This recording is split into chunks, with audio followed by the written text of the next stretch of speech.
আল্লামা সাঈদী তুমি মরণী, শহীদ হয়েছ তুমি এটাই জানি। আল্লামা সাঈদী তুমি মরণী, শহীদ হয়েছ তুমি এটাই জানি। কারাগারে কাটালে 13টি বছর, বাতিল কেঁপেছে তোমায় দেখে থর থর। থেকে না কারাগারে কাটালে 13টি বছর, বাতিল কেঁপেছে তোমায় দেখে থর থর। তুমি যে ছিলে মোদের নয়ন মণি, শহীদ হয়েছ তুমি এটাই জানি। আল্লামা সাঈদী তুমি মরণী, শহীদ হয়েছ তুমি এটাই জানি। শহীদ হয়েছ তুমি এটাই জানি। দেখা তো হবে না আর এই জীবনে, দেখা হবে জান্নাত ফুল বাগানে।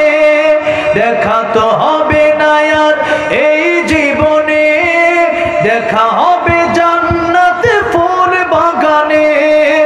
এই আশা কবুল করো আল্লাহ তুমি। পড়েন আমিন। জান্নাতে থাকতে চাই কি চাই না আমরা একসাথে? এই আশা কবুল করো আল্লাহ তুমি, শহীদ হয়েছ তুমি এটাই জানি। আল্লামা সাঈদী তুমি মরণী, শহীদ হয়েছ তুমি এটাই জানি। শহীদ হয়েছ তুমি এটাই জানি। আল্লাহ আল্লামা সাঈদীর কবরকে তুমি জান্নাতের উচ্চ বাগান বানায় দাও, উচ্চ মাকাম বানায় দাও। বলে বলেন আমিন। আর মাটি রে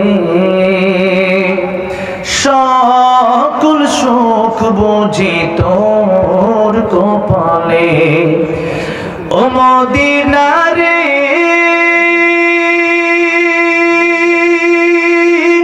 তোর বুকে আমার নবী, যার লাগে পাগল সবই, যার তরে হইল সৃষ্টি ত্রিভুবন। কাঁদি আমি সারাক্ষণে, কখন যাব সেখানে, সহে না আর পরাণে। ও মদিনার মাটি রে সকল সুখ বুঝি তোর কপালে।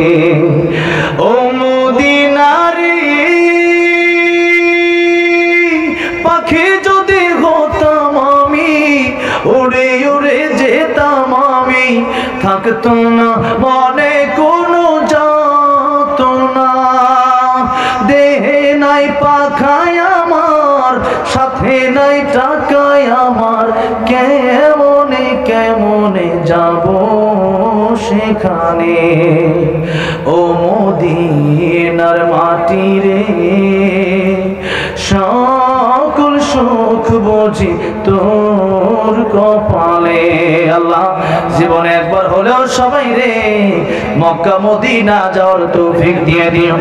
আল্লাহ যে নবীকে স্বপ্নের যোগে একবার দেখলে জাহান্নামের আগুন হারাম হয়ে যায়, জান্নাত ওয়াজিব হয়ে যায়, সেই নবীকে জীবনে একবার হলেও স্বপ্ন যোগে নবীর দিদার নসিব করায় দিও। জোরে জোরে বলা যাবে না আমিন।